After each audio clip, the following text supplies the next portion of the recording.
অনেক ঘোরাফেরা তো হয়ে গেল বিচে। আজকে বের হয়েছিলাম কক্সবাজার শহর দেখার জন্য। একটা রিক্সা ভাড়া করে নিয়ে কক্সবাজার শহরটা মোটামুটি ঘুরে ফেলেছি, আর আপনাদের সাথেও কিছুটা ভিডিও শেয়ার করে ফেলছি। আর তার পাশাপাশি বেস্ট বারবিকিউয়ের দোকান কোথায় সেটারও সন্ধানে বের হয়েছিলাম, কারণ আমরা বারবিকিউ খাবো কোরালের। এটা খোঁজার জন্যই মূলত হচ্ছে আমরা রিক্সাটা ভাড়া করে শহরটাও ঘুরে ফেললাম এবং বারবিকিউয়ের সব দোকানগুলো দেখে ফেললাম। তারপরে আমরা ডিসিশন নেব আমরা কোন দোকানে বারবিকিউ খাবো। আসলে কক্সবাজার শহরের ভেতরে আপনারা শুধু পাবেন হোটেল আর হোটেল আর রেস্টুরেন্ট দিয়ে ভরা, আর এর আনাচে কানাচে শুধু দেখবেন যে দোকানপাট আর দোকানপাট। বাড়িঘরের সংখ্যা খুবই কম। বাড়িঘরের সংখ্যাগুলো পাবেন আপনারা শহর থেকে একটু দূরে গিয়ে। আর তাছাড়া এর ভেতরে যা পাবেন সব কিছুই আপনাদের রেস্টুরেন্ট, তারপরে বড় বড় হোটেল এবং হচ্ছে খাবারের দোকানপাট। আসলে শহরটা কিন্তু আমার বেশ ভালো লেগেছে। খুবই নিরিবিলি একটা শহর, বাট দেখতে অনেক বেশি ভালো। এত পর্যটক যে ঘুরতে আসে, শহরটাকে দেখলে কিন্তু আপনার কি মনে হচ্ছে যে অনেক বেশি জ্যাম বা অনেক বেশি ভিড়? আসলে আমার এরকম নীরব শহর অনেক বেশি ভালো লাগে। আমি যে চট্টগ্রাম শহরে থাকি সেই শহরটাও কিন্তু বেশ নীরব। কোনো বেশি যানজটের ভেজাল নেই, কোনো ঝামেলা নেই। ঢাকা শহরের মতো এরকম শহর আমি আসলে কোথাও আর দেখিনি। আর যদিও বা ঢাকা শহর তো রাজধানী, ওটার তো হচ্ছে জমজমাট হবেই। এছাড়াও তো বাণিজ্যিক শহর হিসেবে চট্টগ্রামের নামডাক বেশি। এখানেও কিন্তু তেমন একটা ভিড় আমরা পাইনি।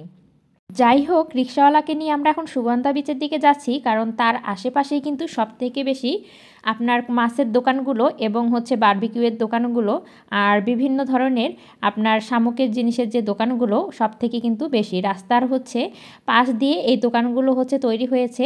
যাই হোক, আমরা ফুটপাতের দোকান থেকে সব কিছুর দোকানগুলো আমরা দেখা শুরু করে দিয়েছি। দেখার পরে কিন্তু আমরা ফাইনাল ডিসিশন নেব যে আমরা কোথায় থেকে বারবিকিউগুলো খাবো। আর রিক্সা থেকে আমার হাজব্যান্ডকে বললাম যে আমরা হচ্ছে একটু পরে নেমে যাব, কারণ আমি চাই হেঁটে হেঁটে সব জিনিসগুলো দেখতে। রিক্সায় উঠে কিন্তু আমরা মজা পাবো না জিনিস দেখে। তা আমার জামাই বলল ঠিক আছে, আমরা আর একটু এগিয়ে গিয়ে তারপরে কিন্তু নামবো।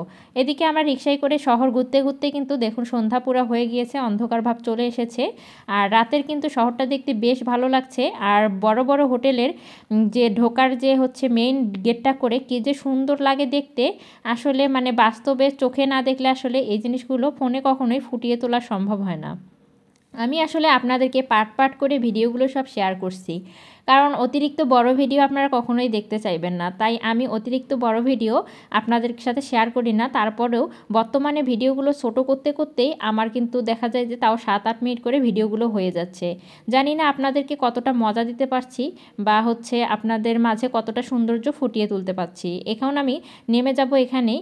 আর এখান থেকে দোকানপাট আরও সেরে এসেছি সামনের দিকে। আমি বললাম যে এখানে আমরা নেমে যাই, এখান থেকে হাঁটতে হাঁটতে বীজ তো হচ্ছে মোটামুটি কাছে আছে। আর এই যে দেখুন শামুককে ঝুলিয়ে রেখেছে বিভিন্ন সুন্দর সুন্দর শো পিস, তারপরে হচ্ছে আপনার দরজায় লাগানোর জিনিসপত্র, খাবারের দোকান, পোশাকের দোকান, কত কী না পাবেন এই সুগন্ধা বিচের আশেপাশে ফুটপাতের ধার ঘেঁষে যে দোকানগুলো হয়েছে এগুলোতে।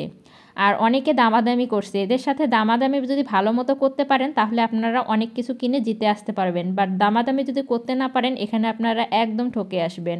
কারণ এরা বাহিরের মানুষদের কথা শুনলেই বুঝতে পারে এবং এমন দাম চেয়ে বসে যে আপনারা নেওয়ার আগ্রহটাই হারিয়ে ফেলবেন। বাট ওদের সাথে দামাদামি করলে আপনারা কিন্তু কম দামে অনেক জিনিস নিয়ে আসতে পারবেন।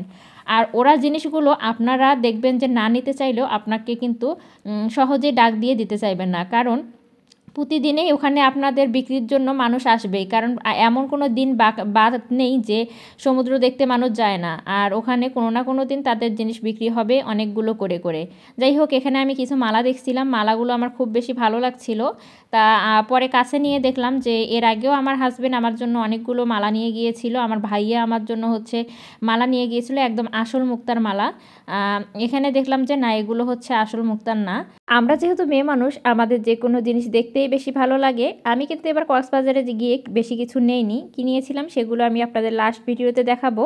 আর এদিকে পানগুলো দেখলে আমার খেতে মন চায়, কি আর বলবো। এখন রাস্তা পার হয়ে ওইদিকে আমরা যাব, কারণ হচ্ছে সব মাছের দোকানগুলো এবং বারবিকিউয়ের দোকানগুলো এই সাইড দিয়েই শুরু হয়ে যাবে। আর এখন পার হয়ে আমরা ওইদিকে যাচ্ছি। আসলে রাতের কক্সবাজারটা যে এত সুন্দর লাগে, রাতের বেলা না ঘুরলে আপনারা বুঝতে পারবেন না। আমরা পার হয়ে এখানে চলে এসেছি কোরাল দেখতে। উনি টুনা ফিশও দেখাচ্ছিল। আমরা বলছি আমরা টুনা ফিশ খাবো না, টুনা ফিশ অত বেশি মজা লাগে না, আমরা হচ্ছে কোরালের বারবিকিউটাই খাবো। তাই এদিকে বিভিন্ন দামাদামি হচ্ছে। এদিকে দেখুন স্কুইড, তারপরে হচ্ছে অক্টোপাস, বিভিন্ন ধরনের ফ্রাইয়ের জন্য মাছ রেখে রেখে দিয়েছে। আর রূপচাঁদা মাছ ছিল, কাঁকড়া ছিল। কাঁকড়াগুলো কিন্তু বেশ হচ্ছে তরতাজা ছিল, মনে হচ্ছিল ওগুলো কিছুক্ষণ আগে ধরে নিয়ে এসেছে এরকম। তবে আমরা কিন্তু এই দোকানগুলো থেকে একটা দোকান থেকেও কিন্তু খাবো না, জাস্ট হচ্ছে তাদের সাথে আমরা কথোপকথন করে বুঝে নিচ্ছিলাম যে মাছের দাম কতর মধ্যে হতে পারে। যাই হোক, কোরাল মাছের দাম আপনাদের এই রাস্তার ধার দিয়ে যে দোকানগুলো আছে এখানে আপনারা 7 থেকে 800-র মধ্যে পেয়ে যাবেন। বাট এখানে কিন্তু জিনিসগুলো আপনার একদমই স্বাস্থ্যকর না। আর এখানে একটা জিনিস হয় কি, এখানে মানুষকে এরা প্রচুর ঠকায়, আপনাদেরকে দেখিয়ে দিবে এক মাছ আর তারা নিয়ে যে কেটে বেছে এনে দেবে অন্য মাছ, হয়তো বা আপনাদের বাসি মাছ এনে হচ্ছে আপনাদেরকে দিয়ে দেবে। এটার কিন্তু অনেক হচ্ছে রিপোর্ট আছে, আপনারা ভিডিও দেখলে হয়তো বা বুঝতে পারবেন অনেকেরই।